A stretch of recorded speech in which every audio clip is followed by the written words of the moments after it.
ये बीमारी तकरीबन हर साल 15 लाख लोगों को होती है और अब तक 1 करोड़ 20 लाख लोगों को हो चुकी है।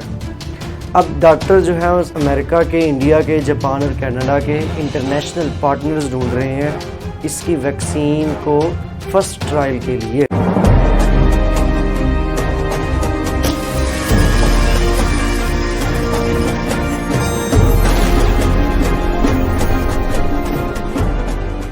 अस्सलाम वालेकुम, welcome to my YouTube channel the brain learners. आज हम अपनी इस वीडियो में बहुत ही एक जो है वो डिज़ीज़ के बारे में डिस्कस करने लगे हैं। बेसिकली डिज़ीज़ के बारे में हमने इसमें डिस्कस कम करना है। हम इस डिज़ीज़ के रिलेटेड एक जो है वो एडवांस्ड जो हमारे पास रिसर्च हुई है, जो इसी सितंबर के लास्ट वीक के अंदर पब्लिश हुई है, हम उसके बारे में डिस्कस करने लगे हैं। हम अपनी इस वीडियो में लीशमैनियोसिस की डिस्कशन करेंगे।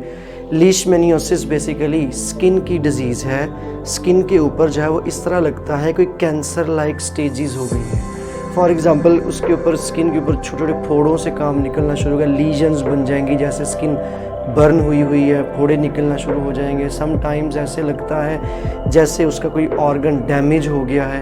अब इस तरह ये जो डिज़ीज़ होती है बेसिकली इसे हम लीशमैनियोसिस कहते हैं।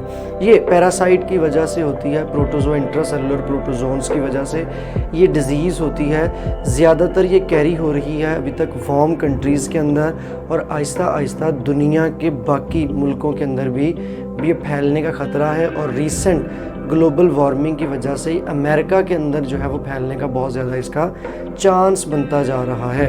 अब ये डिज़ीज़ बेसिकली ये जो पैरासाइट है, ये पैरासाइट बेसिकली जो है वो हमारे इम्यून सेल्स को हाईजैक करता है। हाईजैक करने के बाद फिर उनसे प्रोटीन्स बनानी स्टार्ट कर देता है, और वो प्रोटीन्स बनाता है, फिर उनसे अपनी रेप्लिकेशन करवाता है, जिसकी वजह से फिर ये मज़ीद फैलता रहता है। अगर आप इस डिज़ीज़ की स्टेजेस देखें, इस डिज़ीज़ में आपको सबसे पहले अल्सर लाइक स्टेजेस नज़र आती हैं, फिर आपको जो है वो एक कैंसर लाइक स्टेजेस नज़र आ जाती हैं, फिर आपको सवेयर इलनेस स्टार्ट हो जाती है।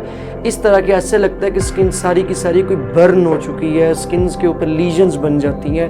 ये एक जो है वो कंडीशन हो जाती है, इसे हम लीशमैनियोसिस की जो है वो स्टेज बेसिकली कहते हैं। अब जो इस वीडियो के अंदर आज इसको जो डिस्कस करने का जो है वो बेसिक जो क्राइटेरिया मकसद बनाया गया है, वो बेसिकली अपने व्यूअर्स को रिसेंट जो है वो एक जो है वो रिसर्च के अकॉर्डिंगली हमने आपको जो है वो आगाह करना है। हमने क्या किया है, साइंटिस्ट ने क्रिस्पर टेक्निक के ज़रिए इस पैरासाइट की जीनोम एडिटिंग की है, उसके जीनोम एडिटिंग से वैक्सीन बनाई है।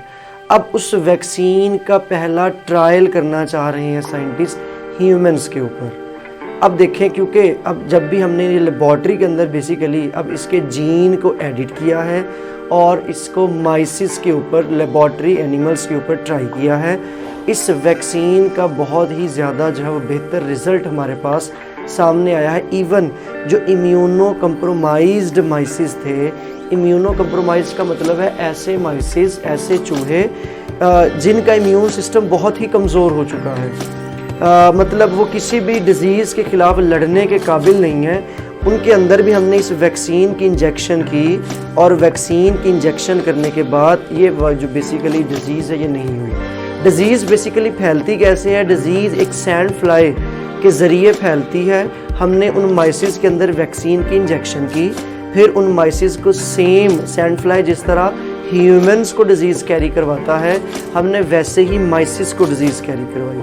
लेकिन इवन जैसे मैंने कहा, रिज़ल्ट सरप्राइजिंगली क्या थे, जो इम्यूनो कंप्रोमाइज्ड माइसिस भी थे वो भी क्या हुए, वो भी बेसिकली उनसे रिकवर हो गए। जब हम इसको इंजेक्ट करते हैं तो जो माइसिस क्या करते हैं, वो कुछ जो है वो डिज़ीज़ को कैरी करते हैं, सिम्टम्स को कैरी करते हैं। सिम्टम्स कैरी करने के बाद फिर वो ठीक हो जाते हैं और फिर लॉन्ग लास्टिंग इम्यूनिटी जो है ये क्रिएट कर लेते हैं। अब मैं आपको इसको बारे में कंप्लीट थोड़ी सी डिटेल बताऊंगा कि हमने बेसिकली क्या किया है। अब ये डिज़ीज़ जो है ये पिछले कई सालों से चलती आ रही है और दुनिया के बहुत से इलाकों में फैली हुई है, ख़ास तौर पे वो इलाके जो गर्म इलाके हैं। गर्म इलाकों के अंदर ये डिज़ीज़ ज़्यादा देखी गई है, इस पैरासाइट का अटैक ज़्यादा देखा गया है। ग्लोबल वार्मिंग की वजह से चूँकि हर आने वाला जो दिन है वो हमारे पास, यहाँ आने वाला साल जो है वो क्या कर रहा है, वो एक्चुअली यहाँ पे टेम्परेचर की इंक्रीजिंग कर रहा है। तो आने वाले दिनों के अंदर या कुछ ईयर्स के अंदर अमेरिका का टेम्परेचर भी क्लाइमेट चेंज होने का ख़दशा है। और अमेरिका के अंदर भी क्या समझा जा रहा है, ये गर्म इलाकों से जब वहाँ पे टेम्परेचर चेंज होगा, गर्म हो सकता है, ये डिज़ीज़ वहाँ पे प्रीवेल कर सकती है। और फिर इस डिज़ीज़ से हर साल तकरीबन 15 लाख लोग जो हैं वो इफ़ेक्ट हो रहे हैं और 1,20,00,000 लोग इससे इफ़ेक्ट हो चुके हैं अब तक। अब हमने क्या किया है, हमने इसकी वैक्सीन के लिए पहला स्टेप जो है वो किया है। उस पहले स्टेप में हमने वायरस जिन जीन्स के ज़रिए प्रोटीन्स बनाता है और बेसिकली जिनके ज़रिए वो रेजिस्टेंस कैरी कर लेता है, उस रेजिस्टेंस की वजह से वो आगे अटैक नहीं कर पाती, हमने क्या किया है, हमने उस जीन्स की उस प्रोटीन को क्रिस्पर के ज़रिए एडिट कर दिया है ताकि वो प्रोटीन ना बना सके, जिससे वो क्या करता है, डिज़ीज़ करता है। और दूसरा, उसकी जो रेजिस्टेंस की चीज़ थी, जो उसका रेजिस्टेंस का जीन था, उसको हमने कम कर दिया है। अब क्या किया हमने, बेसिकली जीनोम एडिटिंग पैरासाइट बना लिया। अब जीनोम एडिटिंग पैरासाइट क्या किया, हमने माइसिस के अंदर इंजेक्ट किया। माइसिस के अंदर हमने उसको इंजेक्ट किया। अब ये क्या हुआ, ये सेम उस पैरासाइट की तरह सेल्स के अंदर गया। सेल्स के अंदर जाके इसने क्या किया, अब जाके वहाँ पे मल्टीप्लाई किया, ग्रो किया जैसे नॉर्मल पैरासाइट करता है। लेकिन ये क्या नहीं किया, ये आगे मज़ीद डिवाइड नहीं हो सका। एक स्टेज आई, उस स्टेज तक डिवाइड हुआ, डिवाइड होने के बाद वहाँ पे रुक गया। जब ये रुक गया तो उसको कंट्रोल करना, उसको बेसिकली हैंडल करना बॉडी के लिए बहुत ज़्यादा इजी हो गया। अब एक चीज़ तो पहले ये निकली कि ये क्या हुआ, ये बेसिकली जो रेप्लिकेट नहीं कर सका, हमने क्या किया, उसको बॉडी सेल्स ने कैप्चर कर लिया। दूसरा, बॉडी सेल्स की कैप्चरिंग के बाद ये अंडर कंट्रोल जब हो जाता है, ये 8 से 9 महीने तक ब्लड की सर्कुलेशन के अंदर घूमता है। जब ये 8 से 9 महीने के अंदर ब्लड की सर्कुलेशन में रहता है तो एक्वायर्ड इम्यूनिटी कॉज करता है। अब एक्वायर्ड इम्यूनिटी क्या होती है, बेसिकली हमारी बॉडी के डिफेंसिंग में जहाँ पे मेमोरी वगैरह बनती है, वहाँ पे वो इम्यूनिटी क्रिएट होती है बार बार इससे जो है वो अटैक होने के बाद। उसकी वजह से एक बॉडी के अंदर क्या होती है, लॉन्ग लास्टिंग इम्यूनिटी पैदा होती है, पूरी बॉडी के लिए, पूरी ज़िंदगी के लिए इम्यूनिटी जो है वो क्रिएट हो जाती है, जिसकी वजह से क्या होता है, वो पर्सन जिसको अगर हम वैक्सीन करेंगे, वैक्सीनेशन के बाद उसको इस लीशमैनियोसिस का, इस प्रोटोजोन का अटैक नहीं होगा।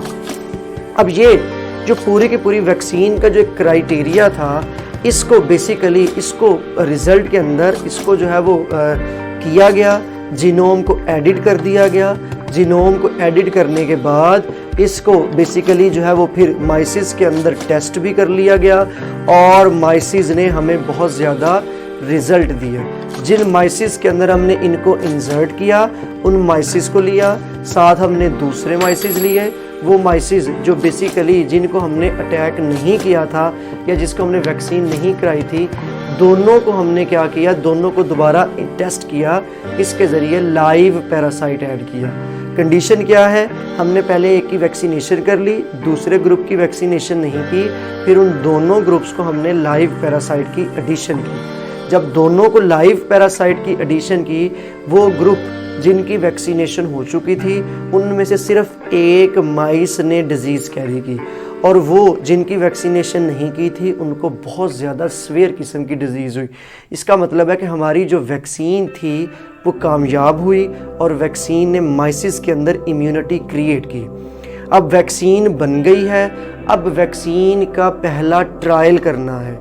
इसमें यहाँ पे बेसिकली जो रिसर्च के जो है वो यहाँ पे कोट करने का मकसद ये था, अब साइंटिस्ट इस वैक्सीन का पहला ट्रायल करना चाह रहे हैं ह्यूमंस के ऊपर। अब जो इंटरनेशनल साइंटिस्ट हैं या इंटरनेशनल लोग हैं, वो पार्टनर्स ढूंढ रहे हैं, वो अमेरिका से ढूंढ रहे हैं, वो इंडिया से ढूंढ रहे हैं और वो जो है वो जापान से, कनाडा से, पार्टनर्स डिफरेंट ढूंढ रहे हैं ताकि डिफरेंट लोगों को इसके अंदर इन्वेस्टमेंट करें, इसकी वैक्सीन की प्रोडक्शन कराई जाए और फिर इस वैक्सीन को ह्यूमन ट्रायल के तौर पर ह्यूमन्स के अंदर टेस्ट किया जाए। एक डोज़ जो है वो नॉर्मल, इसकी जो डोज़ की कॉस्ट पड़नी है हमारे पास $5 to $10 पड़नी है, लेकिन अगर कहीं सवेयर चांसेस मौजूद हैं तो वहाँ पे हमें बेसिकली जो है वो $100 to $200 भी कॉस्ट पड़ सकती है, क्योंकि यही एक जो है वो बेसिक ज़रिया बनता है या बेसिक चीज़ बचती है जिसके ज़रिए हम क्या कर सकते हैं, इस डिज़ीज़ को जो है वो रिकवर कर सकते हैं। क्योंकि अगर किसी को लीशमैनियोसिस का अटैक होता है, उसकी स्किन के अंदर सवेयर ड्रग्स के इंजेक्शंस लगाए जाते हैं, वो ड्रग्स के इंजेक्शन बाद में बहुत ज़्यादा साइड इफ़ेक्टेड साबित होते हैं, उसकी डिज़ीज़ भी रिकवर नहीं होती, अनप्लेजेंट साइड इफ़ेक्ट्स हो जाते हैं उसकी बॉडी को। और फिर अगर उसको किसी और बेसिकली जो है वो बीमारी होती है तो उसके ख़िलाफ़ वो रेजिस्टेंस हो जाती है, मेडिसिन्स कोई उसके ऊपर अटैक नहीं करती, कोई उसके ऊपर जो है वो वर्क नहीं करती, जिसकी वजह से बहुत ज़्यादा जो है वो सूरत हाल उस पर्सन की ख़राब हो जाती है। हम इस वैक्सीन के ज़रिए क्या कर सकते हैं, वो इलाके या वो लोग जहाँ पे ये डिज़ीज़ बहुत ज़्यादा पाई जा रही है हम उनको रिकवर कर सकते हैं। अगर आपको वीडियो पसंद आई है तो लाइक और शेयर ज़रूर कीजिएगा, सब्सक्राइब भी लाजमी कीजिएगा। अगर कोई क्वेश्चन है तो आप कमेंट सेक्शन में पूछ सकते हैं, आपके क्वेश्चन को एंटरटेन किया जाएगा। Thank you so much.